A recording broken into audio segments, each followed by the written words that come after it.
My name's Eli.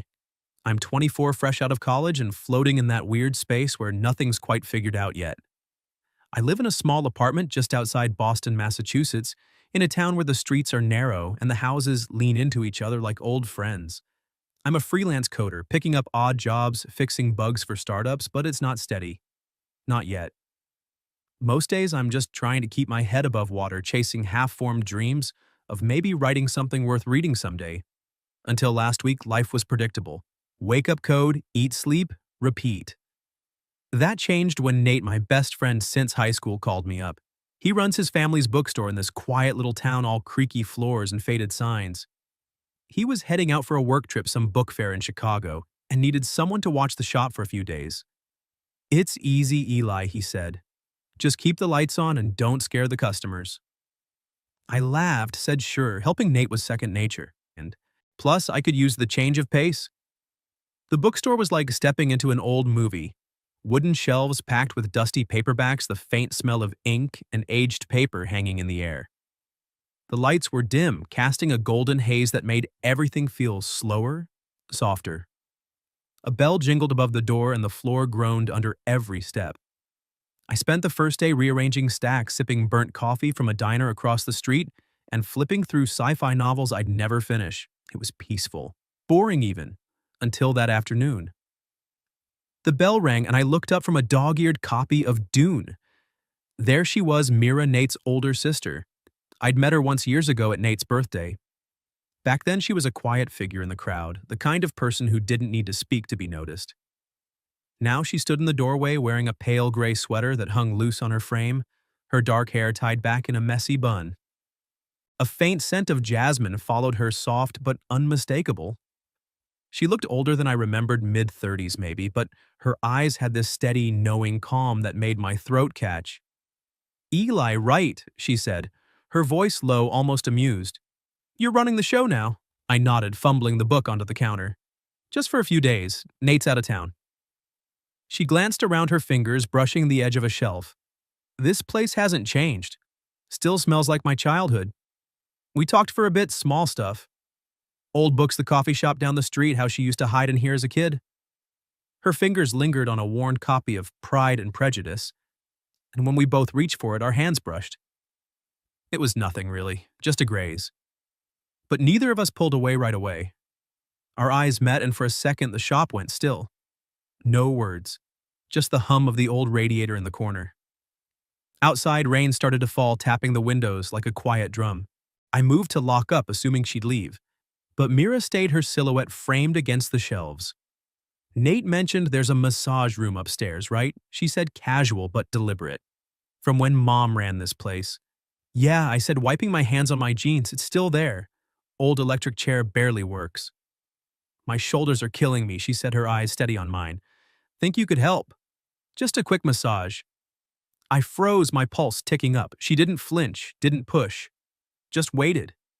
And something in that moment, her calm, her quiet, made me nod. "Okay," I said, leading her up the narrow stairs, my hands already trembling. The massage room was a relic from another time, tucked at the back of the bookstore's second floor. Barely bigger than a closet, it had a single bulb casting a warm amber glow over a faded green chair that hummed faintly when plugged in.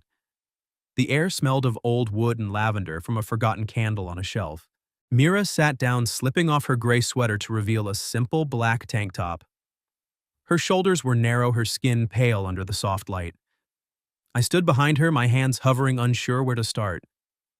The rain outside tapped the roof, steady and low, like it was keeping time for us. "Light pressure, okay?" she said, her voice soft, almost a whisper. "I just need something to loosen up." I nodded, though she couldn't see me, and pressed my fingers gently into her shoulders. Her muscles were tight, knotted from more than just a long day. I moved in slow circles, feeling the warmth of her skin through my fingertips. Every now and then she let out a small sigh, barely audible, like she was letting go of something heavier than tension. My hands shook at first, but the rhythm steadied me. The room felt smaller with each passing minute, the space between us shrinking, without either of us moving. "You're good at this," she said after a while, her head tilting slightly. "Didn't expect that." I laughed under my breath. "I'm just winging it." Watched a YouTube tutorial once. She chuckled and the sound was warm, unguarded. It was the first time I'd heard her laugh like that, not polite, not careful. Just real. We didn't talk for a bit, just let the quiet settle. My hands kept moving, tracing the lines of her shoulders, and I noticed how her breathing slowed, matching the rain's rhythm. When I finally stopped, she didn't move right away. She just sat there, head bowed, like she was holding on to the moment. "Thanks, Eli," she said, turning to face me. Her eyes were softer now, less guarded. That was more than I expected. I swallowed my throat dry. "Any time." She stood pulling her sweater back on, and for a second our hands brushed again as she adjusted the collar. Neither of us flinched this time. We went back downstairs and she left with a quiet wave, her silhouette fading into the rain. I locked the door, my mind replaying her sigh, her warmth, the way her eyes lingered just a second too long. The next day she came back. Not for a massage, just there. She walked in with a paper bag from the diner across the street, 2 muffins inside. "Thought you might be hungry," she said, setting one on the counter. We ate in silence at first, crumbs, falling onto a stack of old novels. Then she started talking about books, about how she used to sneak into this shop as a kid to read poetry she didn't understand. I told her about my sci-fi obsession, how I'd always wanted to write a novel, but never got past a few pages. "You should try again," she said, leaning against a shelf. "You've got that quiet intensity. It had come through on the page." I shrugged, feeling my face heat up. "Maybe. What about you?" Nate said you used to paint. Her smile faded just a flicker. "I did, before everything." She didn't elaborate, but I caught the shadow in her voice. Divorce, I figured, remembering Nate's offhand mentions of her ex. We kept talking, though, about little things: her favorite coffee shop, my failed attempt at gardening, the way this town felt frozen in time. Each word felt like a step closer, like we were mapping out a space only we could see. Over the next few days, Mira became a regular. Sometimes she brought coffee, sometimes just herself. She'd linger by the shelves, her fingers tracing book spines, and we'd talk until the bell rang for a customer. One afternoon, she showed up with a sketchbook, flipping through old drawings of landscapes and faces. "This was me," she said, pointing to a sketch of a lighthouse. Before I stopped believing I could be something, I looked at her, not the page. "You're still something." She met my eyes, and for a moment the shop was silent, except for the creak of the floor.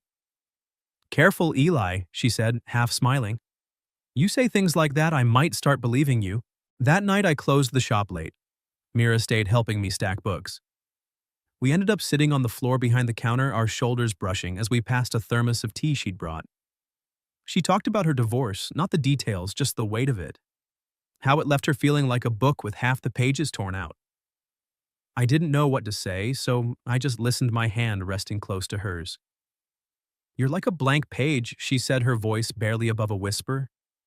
"No one's written on you yet. It's freeing." I wanted to say something, anything, but my throat tightened. Instead, I shifted closer, our shoulders pressing together. She didn't pull away. We sat there, the rain picking up outside, and I felt it, something shifting, something neither of us could name yet. But it was there, heavy and real, in the space between her words and my silence. The next evening, Mira texted me. Just a simple message: "Meet me at the park by the river." 7 p.m. I didn't ask why. I just grabbed my jacket, locked the bookstore, and headed out. The air was cool, the kind of October chill that made your breath visible. The park was a short walk from the shop, a quiet stretch of grass and old oaks along the Charles River, with benches that looked like they'd heard 1,000 stories. Mira was already there, sitting on one, her gray scarf loose around her neck, a takeout coffee cup in her hands. The streetlights cast a soft glow on her face, and for a moment, I just stood there watching her before she noticed me. "Hey," I said, sitting down beside her. The bench was cold, but her presence felt warm, like a fire you didn't realize you needed until you felt it. "Hey," she replied, offering me the cup. "It's decaf. I figured you don't sleep much anyway." I laughed, taking a sip. It was bitter, but I didn't care. We sat in silence for a bit, watching the river reflect the last of the sunset. Then she spoke, her voice low, like she was testing the words. "I've been thinking about yesterday, about us sitting on that floor. It felt different. Different how I asked, my pulse already ticking up. She turned to me, her eyes steady but soft, like I wasn't just Nate's sister, like I was me, for the first time in a while. I didn't know how to respond, so I just nodded. She kept going, her words spilling out like they'd been waiting too long. She told me about her ex-husband, how he'd cheated, how it wasn't just the betrayal, but the way it made her feel invisible. How she'd stopped painting because every brushstroke reminded her of promises that broke. I listened, my hands stuffed in my pockets to keep from reaching out. When she paused, I said, "You're not invisible. Not to me." She looked at me, her eyes catching the light. "You're dangerous, Eli," she said, but there was a smile in her voice. "You say things like that, and I start believing them." Over the next few days, we found ways to see each other outside the shop. A walk in the park, a late-night drive in her old Toyota, the radio playing soft jazz she loved. We'd park by the edge of town where the lights didn't reach and talk about everything her dream to paint again. My half-written stories, the way we both felt stuck, but didn't want to admit it. Each time we got closer, a brush of shoulders, a hand lingering on an arm. But we were careful, always aware of Nate, of the line we hadn't crossed yet. One night Nate called while I was closing the shop. "How's the store holding up?" he asked, his voice crackling through the phone. I glanced at Mira, who was stacking books nearby, her hair falling over one eye. "Fine," I said, my throat tight. "Everything's good." I hung up, feeling the weight of the secret settle in my chest. Mira caught my eye like she knew. She didn't say anything, just handed me a book, a worn copy of The Great Gatsby. "You'd like this," she said. "It's about wanting what you can't have." That Friday, she showed up after closing her sketchbook tucked under her arm. The shop was dark, the only light coming from a lamp behind the counter. "I couldn't sleep," she said, her voice raw. "I keep thinking about this." She gestured between us, her fingers trembling. I stepped closer, the floor creaking under my weight. "Mira, what are we doing?" I asked, my voice barely above a whisper.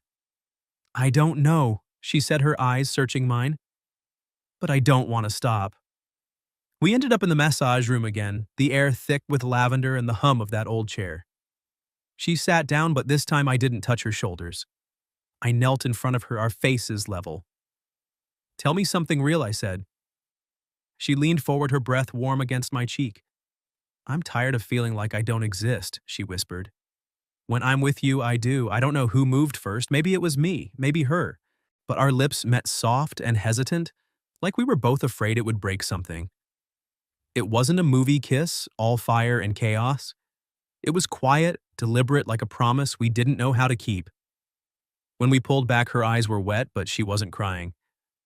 "This can't get out," she said, her voice steady. "Not with Nate, not with anyone." "I know," I said, my hand still on her cheek. "It's just us." We stayed there, sitting on the floor, her head resting against my shoulder. She told me she'd started sketching again, a small canvas of the river we'd sat by. I told her about a story I'd started writing about a guy who finds meaning in a town he thought he'd leave. We didn't talk about love or forever. We just existed, our breaths sinking with the rain outside. As dawn crept through the window, Mira whispered, "Don't ever think you're just someone passing through, Eli." I held her a little tighter, knowing we'd have to face the world soon. But for now, it was enough. Nate came back on a Tuesday, his truck rattling into the bookstore's gravel lot just as I was sweeping the front steps. The air was crisp, the kind of fall morning where the leaves crunched underfoot and the sky felt too wide for a small town like this. I'd been dreading this moment, not because I thought he'd know, but because his return meant the bubble Mira and I had built was about to burst. He hopped out all grins, carrying a bag of books from the Chicago Fair. "Eli, man, you kept this place alive," he said, clapping my shoulder. I forced a smile, my stomach twisting. "No big deal," I said, glancing at the shop's door, half expecting Mira to walk through. She didn't. That day she texted me, busy with work. "Catch you later." It was the first time in a week she hadn't shown up. I told myself it was nothing, just her giving us space now that Nate was back. But deep down I felt the shift, like the air before a storm. I kept busy restocking shelves, ringing up customers, but my mind was on her on the river. The kiss, the way her voice cracked when she said she felt seen. At night, I lay in my apartment staring at the ceiling, her jasmine-scented scarf draped over a chair. It was the only thing she'd left behind forgotten after one of our late-night talks. 2 days later, she came to the shop just before closing. The bell jingled, and there she was in a navy coat, her hair loose, and catching the golden light of the lamp. She looked tired, her eyes carrying a weight I hadn't seen before. "Can we talk?" she said, her voice steady but quiet. I nodded, locking the door behind her. We didn't go upstairs this time. We stood by the counter, the space between us feeling wider than it should. "Nate's back," she said, like it was a fact we both needed to hear out loud. "And I've been thinking about us." She paused, her fingers tracing the edge of a book on the counter. "I'm leaving Eli, New York. There's a gallery interested in my sketches. It's a chance to start over." I felt my chest tighten like someone had pulled a string inside me, when I asked, my voice barely there. "Next week," she said, meeting my eyes. "I wasn't going to tell you like this, but it's better this way. For Nate. For you. For me." "For Nate," I said, sharper than I meant. "Or because this scares you?" She didn't flinch, but her eyes softened. "Both," she admitted. "You're his best friend. If he finds out, it'll break something we can't fix. And I'm not ready to be someone's everything again, not after my ex." I wanted to argue, to tell her we could make it work, but the words stuck. She was right. Nate was family to me, and whatever this was with Mira, it lived in stolen moments, park benches, dark cars, the hum of an old massage chair. It wasn't built for daylight. "So this is it?" I asked, my hands clenching the counter. She stepped closer, close enough that I could smell her jasmine perfume. "It's not about you not being enough," she said. "You gave me something I thought I'd lost. You saw me, Eli. That's more than most people ever do." We stood there, the shop quiet except for the faint drip of a leak in the back. She reached out, her hand grazing mine, and handed me her scarf. "Keep this," she said. "Something to remember me by." I took it, the fabric soft and warm, like it still carried her. We hugged long and tight, her head against my chest. No tears, no promises. Just a goodbye that felt like it held everything we'd never say. The next day, the bookstore's new owner showed up, a guy in his 50s, all business, talking about renovations. I handed over the keys, my time here done. Mira didn't come back. I saw her once more from a distance, loading boxes into a car. She didn't see me, or maybe she did and chose not to wave. I didn't blame her. That night, I sat in my apartment, the scarf on my lap, and started writing. Not code, not emails, a story. About a guy in a bookstore, about a woman who carried light in her eyes, about moments that don't last but change you anyway. I didn't tell Nate. I couldn't. But when we grabbed beers a few days later, he mentioned Mira moving to New York. "She's painting again," he said, proud. "First time in years." I knotted my throat tight and changed the subject. Inside, I was glad she was finding herself, even if it meant leaving me behind. The scarf still sits on my chair. Sometimes I catch its scent and remember her sighs, her sketches, the way she said my name. I started writing more pages, piling up, each one carrying a piece of her. She wasn't just a moment. She was a spark. 3 months had passed since Mira drove away, her car disappearing around the corner of that quiet Massachusetts street. I was back in my small Boston apartment, the kind with thin walls and a radiator that hissed more than it warmed. Life had settled into a new rhythm, coding gigs during the day, late nights, scribbling stories in a cheap notebook I bought at the drugstore. The bookstore was gone, turned into some trendy cafe with overpriced lattes and neon signs. I didn't go back.